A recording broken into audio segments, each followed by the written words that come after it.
I'm Joel Halpern, a distinguished engineer with Ericsson. This is Brady Johnson, also with Ericsson, one of our key guys on service chaining. I co-wrote the architecture document from the IETF on service chaining. Brady is the project lead in ODL on it. So we've had to work together. And what we want to talk about today is the relationship between and the positive feedback between standards and open source. So we're going to go briefly, just so you can see the timing involved, through a timeline of the work in the SFC, in IETF and ODL. And then we're going to talk about what happened. How did the work actually take place in each of the places? And as we do so, we'll talk about the feedback that occurs in the relationships. Because you'll hear people say standards are dead, and there are some standards folks who are foolish and say, oh, we don't need open source. Let's be clear. This isn't actually new. Back in the early 90s, I was building routers, and we used the GateD consortium routing stack, which was open source, which everybody contributed to. But we were a commercial company, and we were all working in the IETF on the standards. So the key is the relationship between them, because open source implementations can provide really, really good feedback to and leverage of standards and are important for commercial, as are the standards themselves. So just to put the timeline in perspective, this particular activity, service chaining as a standard and an open source activity, goes back roughly to June of 2013. Now that doesn't mean people weren't doing it before then. They were. We know that. So I'm not saying we invented it then. We didn't. We picked it up and started moving. And so we got officially chartered in November. The Yang model draft, which, since you guys are familiar with ODL, you can imagine the Yang models are fairly important parts of that. They started work on in December of 2013. Now we've had the RFCs on the architecture accepted. We probably, within a couple of more months, will have the RFC on the encapsulation, NSH, accepted. Meanwhile, ODL has been going on, and the SFC project goes all the way back to helium. It wasn't a hydrogen project, but it was a helium project. And it has been moving forward and improving and being driven to reflect the capabilities as we worked out the standards and been improving the standards by its activities since then. So the NSH was discussed and implemented in ODL before the IETF working group accepted it. So by the time the working group said, yes, we like NSH, we knew what it took to implement it, what the effect on implementation was of the choices in NSH. So there's a very positive relationship. So just for those of you who don't know IETF, the way we do our work in the IETF is typically by mail, by email. We're not, there are folks trying to use GitHub for various things, but the work is done by email. So the email list I had to go digging to figure out, was created in June of 2013, and the initial documents were submitted then. So the problem statement and the NSH draft started their life at that time. And one of the things people complain about with standards is that it takes so long. Well, sure, but when you have a lot of people looking at things from a lot of different angles, it takes time to have the discussion. But that time is not a waste. It's not lost. It's actually a benefit. There are a lot of features in NSH that were added because of those discussions that will enable us to address a much broader set of use cases, a much broader set of deployments. Some of those issues were found in doing the implementation in ODL. Some of them were found as people brought their own experiences to bear. So one of the things to keep in mind when you think about the time, you can rush to code. Sorry, I'm really old school in this game. I'm back in the carpenter's paradigm. Measure twice, cut once. I'd rather spend a little more time thinking about the problem I have to solve, thinking about the architecture of the solution before I commit to code that's going to lock me in. Now, sometimes in open source, we have the ability to say, well, we'll just do a new project. But when you go look at commercializing product, it's a lot more painful if you've made raw choices. So having a place to think and compare and analyze in parallel with a place to implement and them feeding to each other is a very positive experience. So the problems were defined at the IETF, and the data plane description was laid out, and then ODL has used that. Now, I'll give you an example of where sometimes things don't work so well. The ODL code uses a term, realized service path. Unfortunately, they use it differently than the standard uses it. So we're now going to have to sort out, did we need this other term? And I believe we do. And if so, how do we get things back in sync? But the reason it was used. I'll make sure that gets fixed. And the point is, there's reasons on both sides. It was, we need something for what's going on in the network, and if you haven't thought about all of the other deployments, you tend to create narrower terms. So we've had a very good place to agree on transport independence and resolve a lot of the issues. Just for context, we're now working on things like OAM, which really requires people talking about all the different problems, even while ODL is implementing, here's ping, here's traceroute. What does it really take for an operator to be able to use this in an operational environment and take it forward? Thank you. Okay, so the Open Daylight SSC project was created with the intention of being an implementation of the IETF, NSH, and SFC drafts and standards. So how did that help us? I mean, what did we get out of that? Well, effectively, that established a baseline for us. We already had an IETF working group created. There's already a problem statement created. There was a detailed problem statement. So it was much easier to explain what we're trying to do here. When I wasn't involved then, but when the project was pitched to the TSC, it was quite simple. We just said, well, here's the problem statement, and this is it. And also NSH, I mean, NSH is the network service header protocol. It's a new protocol. We all know how difficult new protocols can be. But NSH had already been widely discussed and reviewed and debated, and it had already been accepted that there was a need for this protocol. And all this was in place when we started with the project, so it's very useful in getting the project started. And likewise, I was involved integrating Open Daylight SFC into OpenFlow SFC. It was very useful already having the implementation of Open Daylight SFC there, but again, like when we started Open Daylight SFC and OpenFlow SFC, we had this background, everything established, this baseline of the IETF standards and such available. So, as Joel mentioned before, the inputs and feedback and such, I think it's very useful, very powerful that the two communities, IETF and Open Daylight,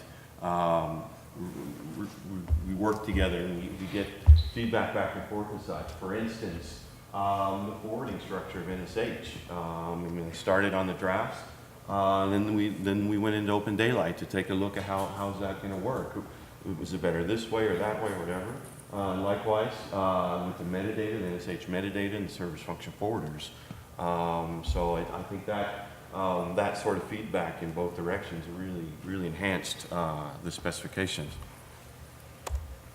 So as Joe mentioned before, I mean, SFC is not the only project that has ever had this sort of collaboration between the standards and the implementation. I mean, we all know Yang. I mean, Yang is a perfect example. Yang is like the core technology in Open Daylight, which is supported by a standard as well.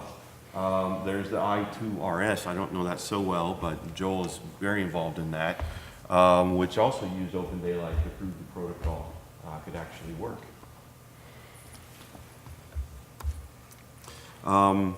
So here are some references here of the different documents available, how to get into the SSC project, both in Open Daylight and OPNFV. Are there any questions? Yes. If you go back to the previous slide, so you mentioned I2RS. What's the status of that? Okay, so the I2RS work, the underlying architecture has been published as an RFC. There have been some open source implementations of possible protocols, because the main activity underway right now is to finish up agreeing on exactly what is the protocol model for this. It's using Yang, it's using netconf and restconf, but there are certain additional behaviors that I2RS, in order to enable really dynamic behavior, requires that are not covered by the current definitions. And the documents describing the requirements, as well as the security requirements, are in final discussion with the working group and the IESG, so that those can be worked then with the relevant NetMod working groups to get the enhancements. And people have been attempting to implement open source versions of this to see what happens when we try to do this using real code, not just, well, we can write a Yang model, anybody can do that part. Specifically, what problem I2RS can solve for ODL? Is there any problem that Okay, ODL, so I2RS defines a client and an agent. ODL is very well suited to be an I2RS client, because ODL already supports very high transaction rates, has its own model of the world, and understands changes it wants to make. It already is set up to be able to use Yang to make changes. If you have things that are more dynamic than you want persisted, and you have things that you want faster changes, so you want lower validation rates, and a lot of other drivers for I2RS, ODL can serve as a very effective client for driving exactly those operations into an I2RS agent in a router. So what the purpose of I2RS fundamentally was to enable routers to be controlled by policy the way forwarders are by OpenFlow or OVSDB. And from an ODL perspective, you want to be able to control the network, whether you're using routers or forwarders or any of the other devices people use. So I2RS is a element of the southbound from ODL that fits very well in the work we do here. Other questions? One more back there, yes. more about the implementation itself? Can't hear you. Did you start to move to the new Netvirt, to the VPN service? Did we, the question was, did we start to move to the new Netvirt? Yeah. A bit off topic. We will move to the new Netvirt in the Carbon release. We just finished the Open Daylight Boron release. We're using effectively what's called the old Netvirt, and then we'll switch to the new Netvirt, which will integrate with Genius in Carbon. Okay. And I have a second question. What is your experience with actually the VNF that implement NSH? That's kind of the challenge over here. Yeah, that is the... Repeat the question. Other folks Yeah, want to find out. the question was, what is our experience with the challenges of with NSH in VNFs, and that is the challenge. And it's a new protocol. I mean, this is leading edge. I'm not going to call it bleeding edge. It's leading edge work, and there's a lot of work involved. There's a lot of companies behind this. Obviously, Joel's not the only author in IETF. There are folks, I mean, in IETF, SFC, and NSH. There are folks from Intel, Cisco.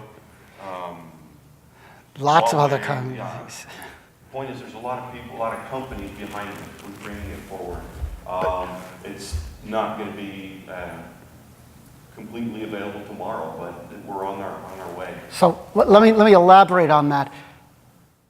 NSH, the NSH documents, and in fact the SFC architecture calls out the fact that moving to a new network, a new encapsulation for supporting service chaining requires transition.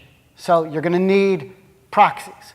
And in fact, we see folks in the FIDO open source project, because that's data plane, looking at doing an SFC proxy for certain common classes of applications of virtual network functions that need to be connected. It's already available or it's been implemented. Meanwhile, we see folks who implement VNFs going, okay, since NSH is going to be the de facto interoperable way to carry service chain identification and metadata, we as a VNF implementer will implement support for that in our function.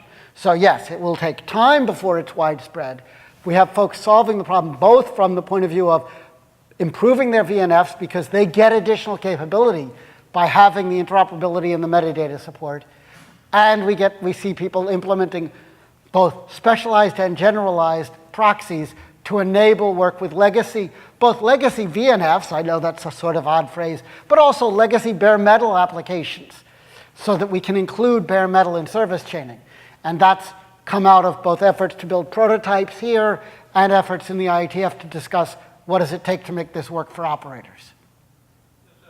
So you're as an Ericsson, right? You have a bunch of VNF by your own. And any visibility for the next few years of having a VNF? We're going to do both of we're going to take both of the techniques I just described. We know that. And it takes time, and timing I can't commit to when we will have what piece of solution. That they'd lynch me if I try that. Okay, that's a very good point. If you're going to take the fixed header and the variable header, is that the RFC is going to really spell out? One last thing, sorry to interrupt. Just if you would like to see the implementation of this, we do have a demo running in the demo booth, the Ericsson booth. So you can see this opening of the SEC implementation. No, there's several people leaving. I just wanted to mention that first. Yeah. Yeah, is the intro in the context of IETF, is that allowed the fixed and the variable header to interoperate? Okay. You can't, any given transmission of a packet with an NSH header will have to use either mode 1 or mode 2. You could translate, but I don't expect anybody to do that. The expectation is that most deployments will be heavily either mode 1 or mode 2, although you can, and people have done some work on how, have deployments which use both, but any given chain is going to be using only one of them, because otherwise life gets to be just an operability nightmare. Forget interoperability, just operability. No, just type 1. Right now.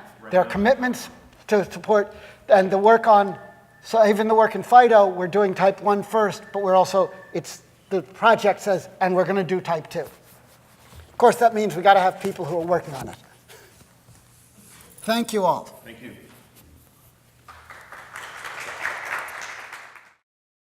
Which everybody contributed to.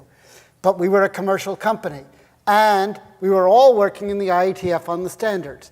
So the key is the relationship between them, because open source implementations can provide really, really good feedback to and leverage of standards, and are important for commercial, as are the standards themselves. So just to put the timeline in perspective, this particular activity, service chaining as a standard in an open source activity, goes back roughly to June of 2013. Now that doesn't mean people weren't doing it before then. They were. We know that. So I'm not saying we invented it then. We didn't. We picked it up and started moving.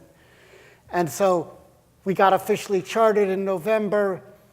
The Yang model drafts, which, since you guys are familiar with ODL, you can imagine the Yang models are fairly important parts of that. They started work on in December of 2013.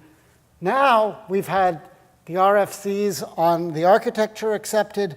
We probably, within a couple of more months, will have the RFC on the encapsulation, NSH, accepted.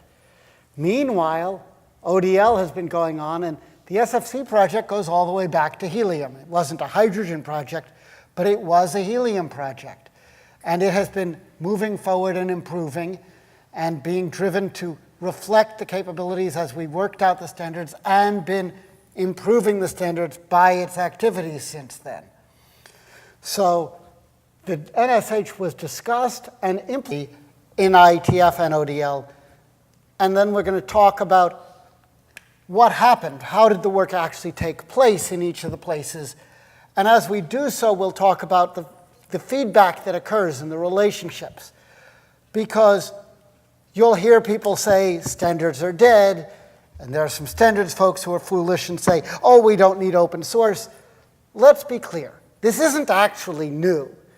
Back in the early 90s, I was building routers, and we used the GateD Consortium routing stack, which was open source.